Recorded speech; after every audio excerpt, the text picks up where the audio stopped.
On the 1st of August 1975, a young woman set out into the Grand Canyon for a hike that she anticipated would take just 2 days.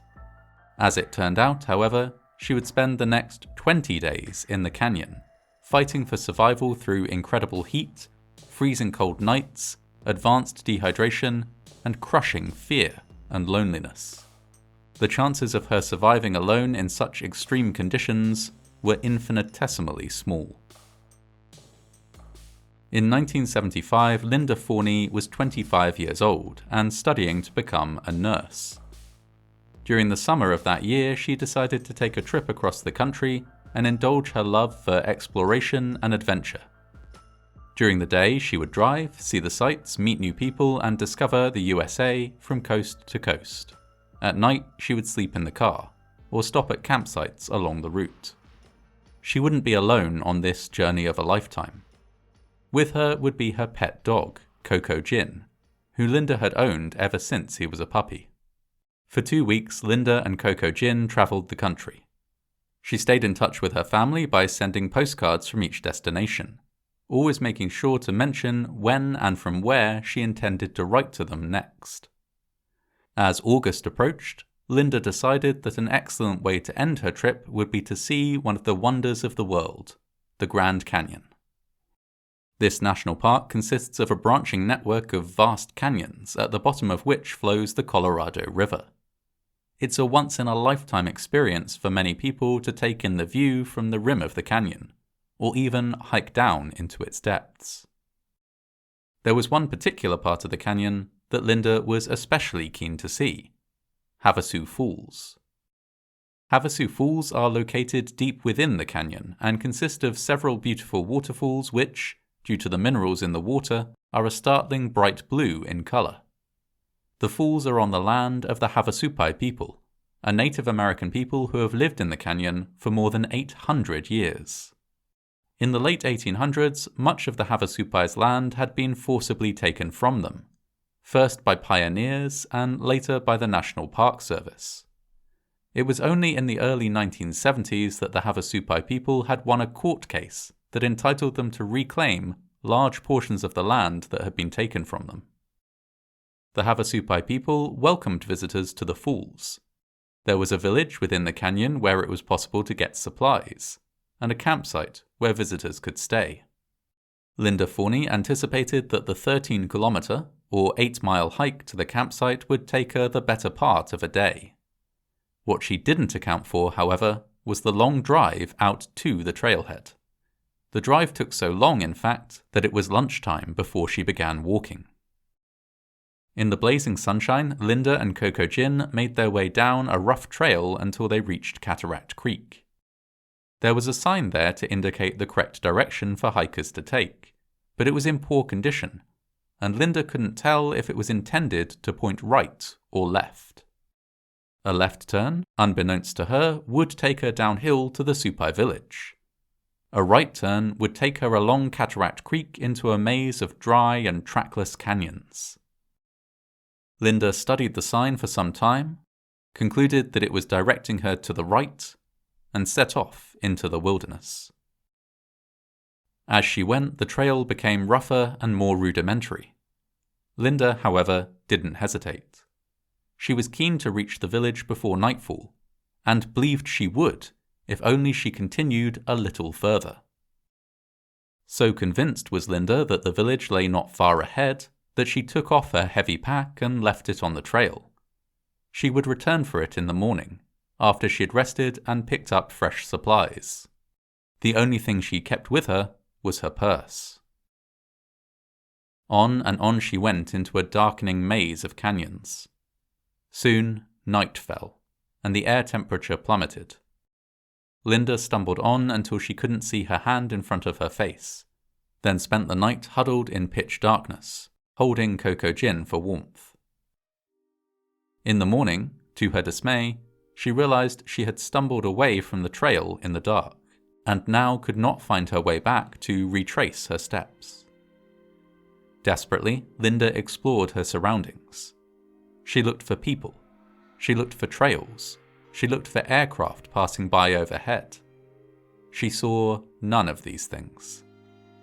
After a full day without food or water, she spent another freezing night in the canyon. On her third day, she found something that would save her life. Deep in Havatagvich Canyon, she came across a tiny dripping spring. She used her plastic glasses case to collect this water and was finally able to drink. Over the next few days, Linda would drink as much water as she could collect in the morning and then set off to explore a side canyon, hoping that it might be the route home. When, inevitably, it turned out not to be, she would retrace her steps to the spring, huddle with Coco Gin for warmth overnight, and then try again in the morning. After several days, this routine changed. Coco Gin inadvertently knocked over the plastic eyeglass case, spilling a large amount of precious water. Dehydrated and exhausted, Linda snapped at him, and her pet dog ran away and did not return. Linda was now entirely alone. The next few days were tough. The weather turned. Icy rain soaked her to the skin, providing a new source of water but also risking hypothermia. She encountered a snake, which she repelled by flinging handfuls of sand at it. She waited by the spring, passing time by fantasizing about food and constructing elaborate dinner menus in her head. On her 13th day, as she explored yet another dead-end canyon, she stumbled across something half buried in sand. It was an antique whiskey bottle, one that had lain there discarded for years. This discovery was transformative. Now she could fill the bottle and travel much further from the spring. In fact, Linda decided she would fill the bottle and try to hike out of the canyon once and for all. This was exactly what she did. She filled the bottle, picked a side canyon, and followed it. Eventually, she decided to climb up some rocks to get a better view of her surroundings. In doing so, however, she slipped and broke the bottle, spilling her drinking water into the dirt.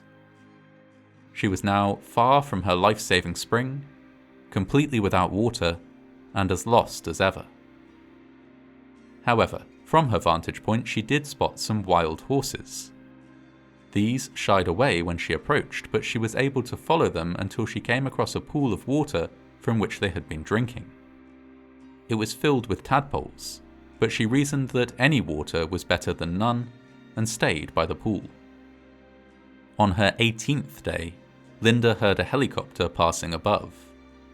She shouted and waved, but it gave no indication that it had seen her. And why would it? She was just a tiny speck in a vast network of canyons. Linda realized that there was little hope of being seen from the air. She was now incredibly weak and on the verge of giving up. She was skeletal, dehydrated, sunburned, and exhausted.